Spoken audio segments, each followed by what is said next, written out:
What is up, my wolfpack? Prince of Darkness here. Welcome to another video for Summoner's War. Today, instead of getting into the main gameplay, because I'm actually gonna really kind of fix this account. This is actually not my main account, to be exact. This is actually another account, because my main account is kind of already going stale, and I need at least another Nat 5 or 2, possibly, if I can get one. Or at least another Nat 4 that I don't have, that I can, train up. I'm actually working to 6-star my Lucian, for anyone who doesn't know. Have a really good team. Probably gonna want one for TOA, or even other things, but again, that's kind of beside the point. The main point I'm trying to get here is that I actually have a couple things to say. First off, I want to make a shout out to a friend of mine, Alex Murdoch, who is currently in college. Love you from the bottom of my heart, and you know it. And then, secondly, I'm actually going to be joining another channel soon that a friend of mine is going to be making called The Free Show. I'm still going to be doing gaming, don't worry, and it's going to be kind of all of us under one roof doing a lot of stuff, so kind of excited for it. But, sorry, that's actually Alex now, but sorry. Anyways, though, that's gonna be soon, hopefully coming, and, we're gonna be all doing a bunch of stuff, and I hope you guys will enjoy the show, well, actually, the channel. But the main part is that we're actually taking a look at, either Nat 2, 3, or 4s, and then we're gonna take a look at a Nat 5, but I'll actually take a look at 2, since this is kind of a new series, so I thought I'd do 2. Anyways, so let's get started. The first Nat 4 we're going to take a look at is Chloe. Yes, she's a Nat 4. Unlike the other Epicon priests, except for the Dark, actually, she is a Nat 4. One of my favorite Nat 4s, and probably my first Nat 4, who carried me throughout most of the game. I love my Chloe to death. I need to 6-star her like soon. Luckily she's 5-starred, so I just gotta get a lot of monsters 5-starred, and then I can 6-star her.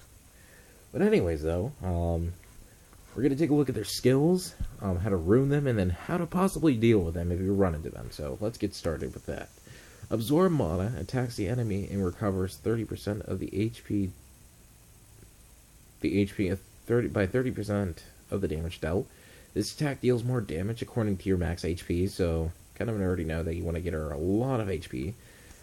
Phil recovers the HP of 2 of the allies with the lowest HP ratio by 25% and 15%. This actually increases as you either feed more Devilmon or more Epicon Priests, whichever you decide. And then Fanatic. All allies are invincible for 1 turn and gains immunity for 2 turns. A really good skill for the arena, for example, which is usually where most people usually would use Chloe. I think some people do use her for the raid, but correct me if I'm wrong. A really great monster to have. I, again, love my Chloe to death. She needs to be ruined. Now, I found this out the hard way, because I looked at the user review, and I don't really trust user reviews unless they're completely legit.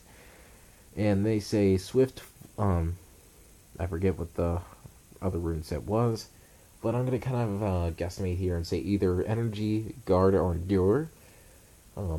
Speed percent, well, actually, you can't get speed percent, unfortunately, but speed, HP percent, or speed, HP, defense, or endurance, resistance, etc. Make her tanky, make her fast, because she's going to really save your ass if you rune her right.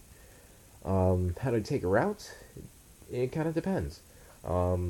If she's standing alone, then first thing you're going to want to do is break her defense, because usually they'll either be really fast or really tanky. Or even then, decrease her speed, and then decrease her defense, and then go in for a full-on attack. If she's with other allies, you probably want to go for her first, since she can heal, and also put buffs on. If you have a monster that can take debuffs, then use them as well. I mean, She could either be a godsend or a complete bitch to deal with. So never tamper with a Chloe. I'll say that. Or you might find out the hard way. You're probably gonna get screwed over badly. All right, I already kind of passed the second monster we're going to look at, but we're going to take a look at the awakened form, since he actually does get a skill when he's awakened. Galleon, the water pirate captain, one of my favorite pirate captains, and I've got both the fire and wind. And I never thought that the fire would actually be good until I did the Hall of Heroes for this month, and it was pretty much a hell. But I already got bearing, and I'm pretty glad. Sorry. Anyways, so this is Galleon, the water pirate captain. Great monster. He's really OP if you really think about it, but let's take a look at his skill set. We have Backspin Slash, swiftly attacks an enemy and weakens its defense for 1 turn with a 75% chance. Pretty good. Pirate Strike deals a powerful blow to an enemy and absorbs 30% of the attack bar, which is also pretty good. Pretty good maybe for TOA, but he needs to be really tough to take out, so yeah. And then Time to Loot. This is kind of a game-changing skill, depending on also how, not only how fast he is, but how he's ruined. But we'll take a look at that when I'm done explaining the skill. Unleashes a battle cry that will increases the attack bar of all allies for 2 turns, and decreases the defense of the enemy for 2 turns with a 75% chance at the same time. So what does this mean for you? Well, let's take a look. You have an attack debuff and a defense debuff with a 75% chance at the same time. You probably could tip the tables if you're really if you're really lucky, or if you have his accuracy up high enough. Which I'll explain that now. Galleon needs to be ruined swift focus. Why? Well, Swift is going to increase his speed by, I think, 25%, 20%, something close to that. And it needs to be fast, because he's most likely to use Time to Loot if you're really lucky. And if he actually happens to have his accuracy to 100, he's going to use it, and you're going to probably kick their ass. Since their defense will be broken and your attack power will be increased. So, where's this useful at? Well, like I said, probably TOA, if he's ruined with a lot of defense. And he's actually an HP monster, which... I mean, you could argue he could be an attack monster, but it's one of those weird monsters that kind of don't make sense. He needs lots of speed, because again, speed's a huge factor in TOA and the arena, because you want your monster to be faster than theirs.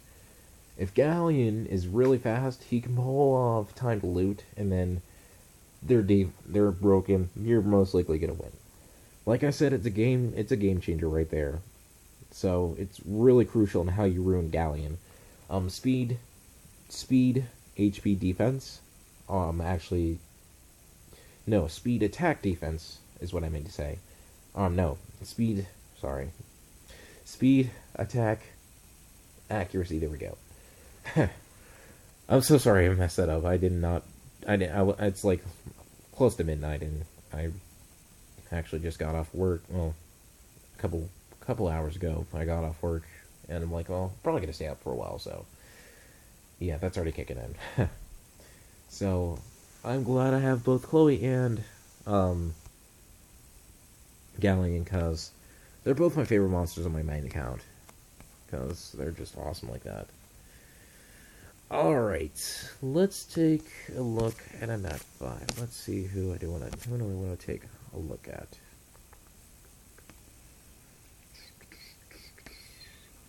Many good Nat 5s I want to take a look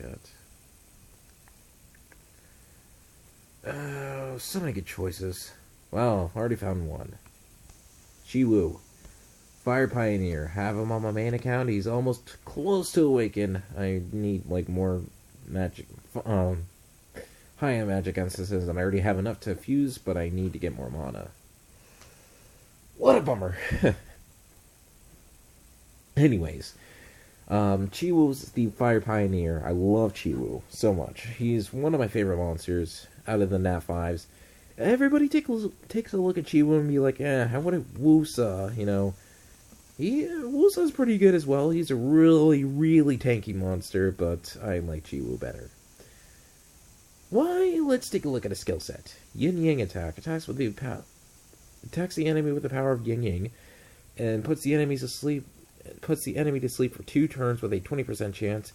This increased damage is according to his max HP, and he is a max HP monster, so really good to ruin him with a lot of HP, but there's also other things you can ruin him with. And we'll take a look at that after I'm done going at skills. North Star Wisdom attacks the enemy 2 times with each attack, having a 75% chance to remove a beneficial effect from the enemy, and a 75% chance to block the beneficial effects granted on the enemy for 2 turns. This attack lands as a crushing hit, regardless of the enemy's attribute. Really good. And then one of my favorite skills on Chiwu, Slave Attack. Attacks all enemies with the World Devouring powers and removes the beneficial effects on all the enemies, and recovers 50% of your HP for any beneficial effect removed. So there's a couple of different ways you can actually ruin Chiwu. I took a look at the user review and say Despair Blade, I think is Despair Focus.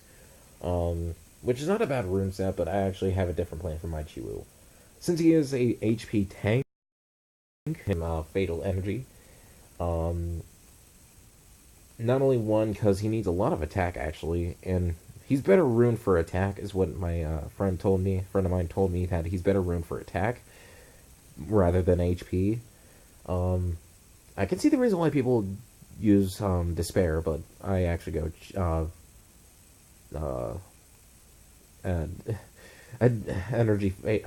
Fatal Energy, sorry. Because again, he's more actually built for attack, if you really think about it. Attack percent, HP percent, accuracy percent, because again, you have 2 skills that kind of are one of those, if you get lucky, they'll hit, and, you know, the effect of the skill kicks in, kind of thing. So you kind of don't want that situation. You want more, it's gonna hit the target, it's most likely gonna be asleep, or, you know, it's gonna hit the target, their beneficial effects are gonna be removed. So you want that kind of situation, and not hoping on luck kind of situation for Chiwu. If you happen to run into him, he could be pretty much a hard monster to take out, I'm gonna tell you right now. He's most likely maybe going to be ruined with a lot of speed, HP, and defense. So I recommend defense breaking him first, and then going in for an attack.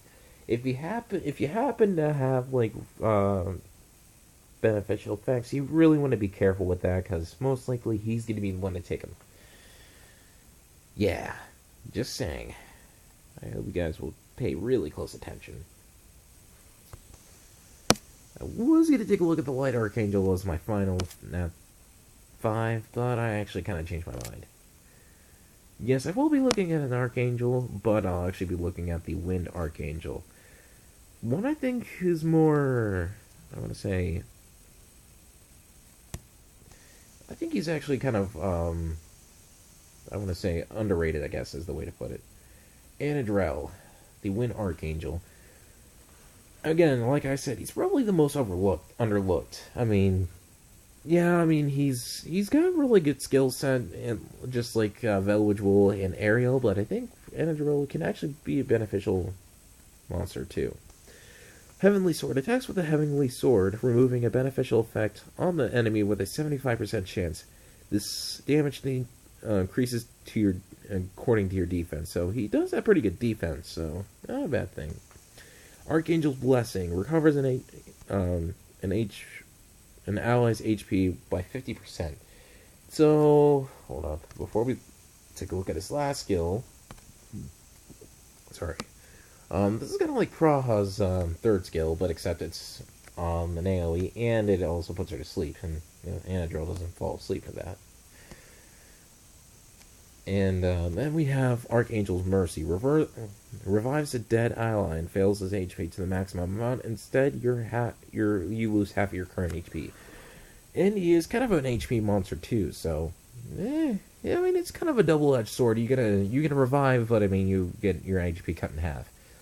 So what does this kind of mean if you get Anadrel? Well, I mean, you have a really good reviver, but then at the same time, you're gonna need to pair him up with a really good healer. So, yeah, again, a double-edged sword, but you can probably deal with it, right? Anadrel usually is ruined like all the other archangels, violent. What is it? Either violent energy, violent guard, or even violent revenge. Usually people put a lot of HP on Anadrel along with defense, since especially his third skill, it kind of cuts his HP in half. Now, can he be useful? Yes, he can. I mean, again, pair him up with like a healer, like Chloe specifically, or anybody who can cast invincibility, and you pretty much have a really good Archangel. Archangels are really, really, really tough to take out, especially probably the Light Archangel, which I don't know how to say the name. Probably the worst to take out would probably be either Ariel or even Veligewool. Anadrel, I mean, if he uses Archangel's Mercy, he might not be as hard to take out. But Veligewool can put immunity for 3 turns, which kind of really is annoying. And then Ariel, I think, if he doesn't put Soul Protection,